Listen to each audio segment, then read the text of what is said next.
I took the graveyard shift as a contract guard at the 24-hour Megamart off Interstate 11 because tuition was squeezing the life out of me. Management promised it would be the quietest post in Nevada. One employee doing inventory. No customers after 2 a.m. Just keep vagrants from camping in the garden center. Easy money, they said. At 12:47 a.m., the store went dead silent. Vents, freezers, even the overhead muzak died mid-chorus. The CCTV wall in the security booth glitched white. Then every screen oozed a slow crimson smear that looked exactly like fresh blood sliding down glass. I rubbed my eyes. The smear vanished. Over the radio, the lone night manager, Kayla, laughed nervously. Power bump again. Gotta love desert storms. But outside the wind was calm, stars sharp as knives. When the lights rebooted, one camera remained black. Cam 14, the cleaning supply aisle. I tapped the lens ping. No response. Kayla asked me to walk the floor while she rebooted servers. Megamart is a cathedral when empty. 10-yard aisles. Ceilings lost in darkness. Humming fluorescence that makes skin look embalmed. My boots echoed like hammer blows. Halfway down canned goods, I smelled something wrong. Hot plastic and burnt sugar. Rounding the corner, I froze. A child-sized mannequin in a royal blue raincoat stood in the center of the waxed floor, its porcelain head tilted up as if listening. We didn't stock mannequins. Apparel used headless plastic torsos. I radioed Kayla. Do we have marketing props out tonight? Static hissed, then her voice. What? No displays until next month. I went to touch the figure. Gone. Only twin wet footprints pointed toward housewares. A cold seam unzipped down my spine. Back in the booth. Cam 14 still refused to wake, but something tapped inside the wall behind the monitors. Faint, rhythmic, like fingernails on metal. I didn't want to investigate alone, so I hit the store intercom. Before I could speak, a gravelly child's voice crackled through every ceiling speaker. Security to aisle 13. We knocked something over. The intercom clicked off. My stomach dropped. Aisle 13 was cleaning supplies. Cam 14's blind spot. I rolled in with flashlight drawn. Bottles of bleach lay shattered in a milky lake across the tiles, fumes clawing my throat. Hovering above the spill was the mannequin, except now it moved. Tiny bare feet dangling inches off the floor, head lolling. Plastic jaw cracked open far too wide. It spoke in that gravel child's voice. Found you. I stumbled back, slipped, crashed into stacked mops. When I blinked, the figure flickered. One frame there, next frame gone, like a strobe effect. Inside my skull, footsteps slapped down the adjacent aisle. Impossibly fast, as if someone crawled on all fours. Over the radio, Kayla screamed, then the channel died. I sprinted toward the employee hall. Fluorescents winked out behind me one by one, chasing my shadow. The droning freezer motors abruptly pitched 3 octaves lower, vibrating the floorboards like a war drum. Kayla's office door hung open. Inside, monitors showed live feeds, except they were all me, recorded seconds ago, running through aisles that no longer existed. On one screen I turned a sharp corner and slammed into the mannequin. Porcelain teeth tore my throat out in silence. I staggered away from the screens before that could become prophecy. A muffled thud came from the meat freezer. I followed, praying Kayla was barricaded inside. The handle was sticky, red, but not blood, thicker, almost tar. I pulled. Frozen pigs hung on hooks, split and quartered as usual, but every carcass wore the same royal blue raincoat. Stuffed into each hood was a porcelain child's head, eyes shaved smooth, mouths painted wide in permanent laughter. In the back, a real head, Kayla's, peeked from an unzipped coat. Her eyes still moved, pleading. Behind her, in frost fog, the mannequin waited, box cutter in hand. It whispered, "Playtime." I slammed and barred the freezer door, bile scorching my throat. I ran for the garden center, the only exit I could override without keys. Overhead speakers crackled children's nursery music, slowed to molasses. Shelves on both sides rattled. Boxes toppled in waves, corralling me down the main straight like livestock. From the cereal aisle something crawled out on elongated limbs. A second mannequin, this one in a yellow poncho, joints bending the wrong way, head twisting 180 degrees as it sniffed the air. It jerked toward me, fingernails clacking tile like insect legs. I hurled a gallon jar of pickles. It shattered against the thing's skull, porcelain shards flying. The creature shrieked, sound of metal torn in half, and pieces of its face re-knit like time in reverse. I bolted, jumped an abandoned cart, skidded into the garden center. Slide doors were chained, but a glass panel beside them bore a spiderweb crack. I grabbed a concrete lawn gnome and smashed the pane until night air knifed through. Sirens wailed in the distance. Must have auto-triggered when I shattered glass. But between me and the lot stretched 200 feet of open tile, lit only by exit signs.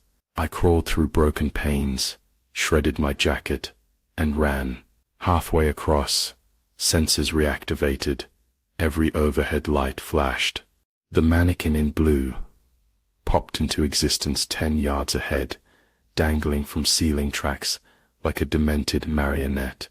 Invisible strings yanked it toward me, spasmodic, puppet jerk strides. Its mouth cracked wider, revealing rusted box cutter blades for teeth. I pivoted into the automotive aisle, snatched a full propane canister, and hurled it. Metal clanged against porcelain. Sparks from ceiling tracks kissed, leaking gas. A blossom of flame swallowed the figure. Alarms screamed. Fire suppression dumped chemical snow. When the haze cleared, only charred footprints led toward the loading dock. Police cars skidded into the lot as I burst outside gasping chemical dust. Officers cuffed me first. Standard until footage reviewed, but not one camera file was readable. System wiped at 12:46 a.m. Right before the smear of red, they found Kayla alive, but catatonic in the freezer, coats and porcelain heads gone. Investigators discovered no mannequins in inventory, no witness trucks, no footprints in the desert sand beyond a child-sized set that stopped after 10 paces, as if whoever made them simply rose into the sky. Megamart paid hush money, demolished the store in April, built a shiny new one on the slab. I moved 3 states away, quit security, but I work night desk at a motel and still watch cameras obsessively. Last week, 2:03 a.m. The lobby feed glitched red. A janitor's plastic wet floor, child-sized cone, stood by the vending machines. No one remembered placing it. I went to pick it up. It was warm, almost pulsing. When I looked away, it had slid half an inch closer, leaving twin wet footprints on cheap carpet, heading quietly, patiently, toward me. I hear the speakers crackle sometimes, even when they aren't connected, and a tiny voice sings the same broken nursery rhyme, security to aisle 13. We knocked something over. Second story. I was the seasonal stock associate at the 24-hour Walmart Supercenter on County Road 6, a concrete island slammed between dead cornfields and a shuttered strip mall. October slow season, 11 p.m. to 7 a.m. shift. 3 of us scheduled, me, the night manager, Elena, and an ancient janitor named Roy, who smelled of diesel and lilacs. Corporate said we were skeleton crew. They just didn't say whose skeleton. 0:26 a.m. Freight doors thundered open.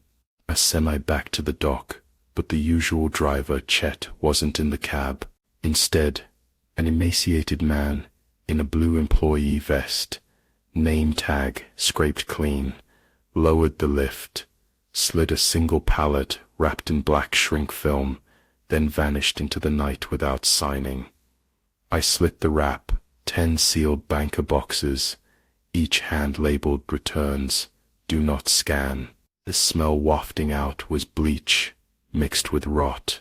Elena shrugged, throw it in receiving. We'll log it after truck count. Rory chuckled, broom scraping. Some returns don't want logging. And he limped away humming a hymn. Off key, 1:13 a.m. The overhead LEDs flickered. Every fourth bulb popped in a shower of glass snow. Security monitors in electronics blinked to grayscale, grainy as early TV. One camera now showed an unfamiliar corridor, shelves bare, walls white as hospital tile, labeled AU0. Walmart schematics start at aisle 1. Produce side. I radioed Elena. Did maintenance build a temp aisle? She answered, through static. Stop messing around. Cameras glitching after that storm. Yet on screen, I saw myself, live, staring into the lens of Cam 0, from an impossible angle, my back to shelves that did not exist. I spun in real space. The corridor behind me was toys, not sterile walls. But the feed kept broadcasting my doppelganger, frozen, breathing, heading back to receiving. I found one banker box, gaping open. Inside lay outdated employee badges, dozens, laminated photos heat-warped until faces melted like candle wax. Each badge clasp was threaded with knotted human hair. At the bottom sat a spiral notebook titled Night Receipts. Pages recorded single-line entries. 1102. Brandon G. Aisle 0. Anchor 0717. Camilla, freezer, hinge 10/12. Chet M. Loading latch same Chet, who should have delivered tonight. As I thumbed forward, I saw today's date pre-inked, 10/26, Blind Garden Gate. I felt the pen stroke in my marrow, waiting for a name. Roy shuffled in, eyes lantern bright, under buzzing lights. Manifests wrong, kid. Those are holdovers. Folks who never clocked out. He tapped the notebook. When the page writes you, run. I laughed it off. Coping mechanism. And went to find Elena. 2:04 a.m. Elena's voice burst over PA. Distorted. Child pitch. Manager assistance to aisle 0. Shoppers had been gone for hours. I followed the echo past hardware, but the floor plan warped, where pet supplies should be stretched. That same white corridor, lit by sodium lamps that tinged everything funeral home yellow. A rust-smudged sign overhead, read 0. The air tasted metallic. My sneakers squeaked loud as screams. At the far end, a pallet jack stood abandoned, box marked return strapped to it. Something inside scratched slow, deliberate. A rivulet of brown seeped from an air vent above, pattering to tile in sticky drops. I stepped closer. The liquid smelled like penny blood and melted plastic. The scratch halted. Silence hit so hard my ears rang. Then the box split. 4 pale fingers curled over the rim. An arm followed, tendons like piano wire, skin stitched with barcode stickers. A half body hoisted out. No legs, dragging entrails that sluiced the bleach trail behind it. The thing looked up. Its employee badge read Chet, mouth stapled into a permanent customer service grin. It rasped through ruined lips. Clean up. Aisle 0. Lights shattered in sequence. Boom, boom, boom. As if hammering nails into a coffin. From every vent and ceiling hatch, figures dropped. Torsos in sliced blue vests. Heads in plastic wrap. Eyes boiled blind. They crawled. Slithered. Some walked on shattered ankles, all converging on me. Tags clacked, like chattering teeth. I bolted. The corridor bent behind me, literally reshaping, ceilings lowering, shelves narrowing into a throat. Hands snatched at my hoodie. One badge tore free, name burned away by acid sweat. I burst through swinging doors into produce, real produce, nearly slamming into Roy. He held a jug of floor stripper like holy water. Garden center. He shoved a ring of brass keys into my palm. Only exit aisle 0 won't rewrite. Screams, radio feedback screams, bleated overhead. Elena's voice gurgling, then cut. 3:12 a.m. The garden center moonroof reflected lightning that never struck. Pallets of mulch were stacked into a crude altar surrounding the reserved, returned pallet. The notebook lay atop, page fluttering despite still air.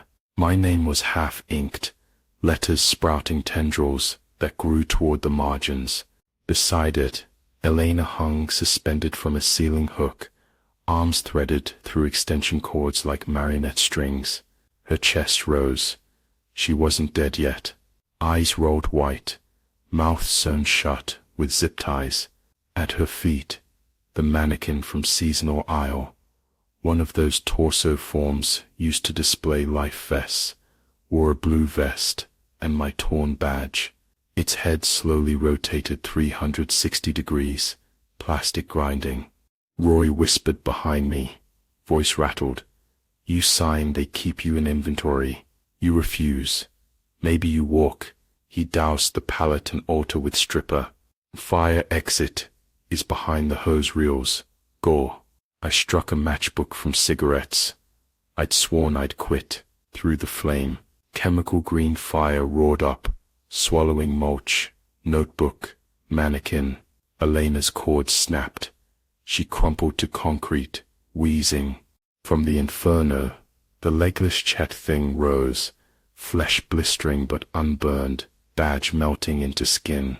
It crawled at impossible speed, leaving a scorching wake as wheels of flame. Roy tackled it, pouring the last of the stripper straight into its yawning, stapled mouth.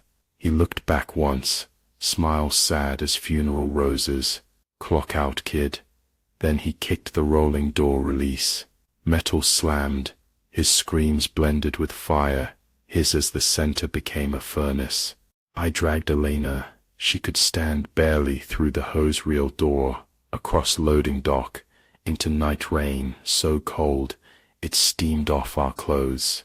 As sirens approached, the sky glowed green behind shattered panes. Fire department contained the blaze to garden center. In the aftermath, inspectors found no banker boxes, no notebook, no bodies. Roy's punch clock card never existed in HR records. Chet's truck was reported scrapped 6 months earlier. Corporate called it electrical negligence, gave us therapy vouchers, and non-disclosure papers thick as hymnals. Elena quit retail, moved south. I took a day job, but insomnia stalks me. Last week a plain parcel arrived at my apartment. No return label, only a Walmart asset tag. Inside lay a single page from the night receipts notebook, edges singed. Beneath today's date read one line, Roy S. Garden ashes. Fulfilled below that, a fresh entry already inked, curbside pickup. The blank glistens every time I glance away. Letters creeping like vines, hungry for shape. I keep the page sealed in 3 zip bags, buried in the freezer behind ice-burned peas. But at night, I swear I hear cardboard scratching somewhere in the walls. asking politely, "Clean up in aisle 0. And I know if I ever answer yes, the page will finish writing my name. Then the store that doesn't exist will send something to collect." Third story. I only took the inventory contract at the Costco on Highway 47 because tuition was killing me. The warehouse closed to members at 8:30 p.m. From 9 p.m. till dawn, it belonged to 3 of us. Me, my supervisor Malcolm, and a retired cop named Janine, working security. 22:11. My handheld scanner beeped. Item not found. Pallet 404, and showed a location code that didn't exist. Aisle 99. Bay Z. We only run to aisle 65. The walkie crackled with what sounded like Malcolm laughing underwater. A forklift rumbled below, though Malcolm should have been in receiving. No driver sat in the seat, yet the machine glided between racks, lifting its forks. A Costco card lay impaled on one tine, photo scorched blank. Janine radioed. Someone just swiped in at the entrance. Doors never opened. Then silence. Malcolm finally hailed me. Errors in cold storage. Meet me. Inside the meat locker, breath smoked. Beef quarters swung though the fans were still. On the back wall, someone had painted a doorway in pig blood. Tall rectangle, no knob. Words AIEL's aisle 99. Malcolm stared at it, holding a receipt, 3 meters long. Every line was stamped void, and beside each void, my name was handwritten. He whispered, "Balance the books and walk through." I bolted. Behind me, hooks shrieked as carcasses slid toward that red door. Lights blew out row by row. As I crossed the floor, new signs flicked on overhead.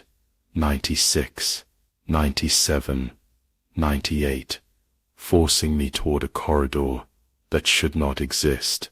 Shelves stretched into darkness, stocked with gray boxes printed only with a black slash. The scanner pinged. Pallet 404 ahead. Boxes shook. Freezer blue hands punched out. Uniformed corpses stepped into the aisle, eyes replaced by red laser dots. Badges bore single numbers. Unit 33 croaked like a PA. Stock correction. 1 human owed. Cooperate. I rammed my scanner into its mouth and ran. Radio burst. "He's carving membership photos, kid. Cards are bleeding." Gunshots. Janine's revolver. Then a child's sing-song, "Clean up at checkout." Belts moved unattended, feeding bloody cards into cash drawers that snapped shut like steel jaws. Receipts wrapped my ankles. I slashed free with a box cutter. Malcolm stood on the info kiosk, waving Janine's empty gun. The big LED screens replayed security footage of me dying in the meat locker, throat open, while I was still alive. I hurled a 20-pound rice bag. Malcolm toppled, neck caught in a drawer. Silence. Alarms wailed. Shutters crashed down. A forklift barreled toward me. Pallet 404 stacked high, driver's seat empty. But in the chrome I saw a faceless man gripping the wheel. I dove. Forks skewered the door. Janine's body sat in a mobility scooter, receipt roll stuffed down her throat. I fled upstairs. On the roof a pallet waited under the beacon, label return authorization complete with my name blank. A pen made from a snapped Costco card dripped red ink. The scanner beeped its last. Sign to exit. Forklifts rolled from bays below. Gray uniform dead, arranging themselves in neat rows. Laser eyes staring up. I signed. Shrink wrap sealed over me. Darkness. I tried to tear the mark from the wrap, but the plastic behaved like skin, sealing around the ink. Under the layers, I felt breathing, fogging the shrink, until droplets formed. The forklift horns below answered in a chorus, each blast a digit of my employee number. I smashed the beacon bulb. Glass snowed across the roof. In the flicker I saw the lot. Cars arranged in concentric circles, headlights on, yet keys dangled in my pocket. An unseen operator had parked every vehicle, nose in, spelling the warehouse logo like a ritual sigil. Janine's cruiser sat at the center, siren light spinning, though the battery should have died hours ago. On its hood lay her badge, welded to metal by a dollop of molten receipt paper. Burned into the dash screen was a looped word, balance. One forklift began to rise on its own, wheels scraping the wall like a spider climbing glass. It crested the parapet, engine coughing blood-smelling smoke. Instead of forks it now sported meat hooks, draped with lanyards of expired membership cards. The machine spoke in Malcolm's tone through a grill that mimicked teeth. Outstanding inventory. One final notice. I hurled the beacon housing. It punched through the cab, but the machine kept advancing, hooks clacking. I backed to the edge, 40 feet, down to asphalt. Behind me the shrink-wrapped pallet gaped open like an invitation. Choose shelf or floor. The forklift rasped. I chose neither. I sprinted, vaulted the gap between HVAC units, slid on condensation, grabbed a dangling pipe, and swung to the next roof tier. The forklift tried to follow. Its wheels hit air, and it toppled, crashing through skylights in a scream of steel.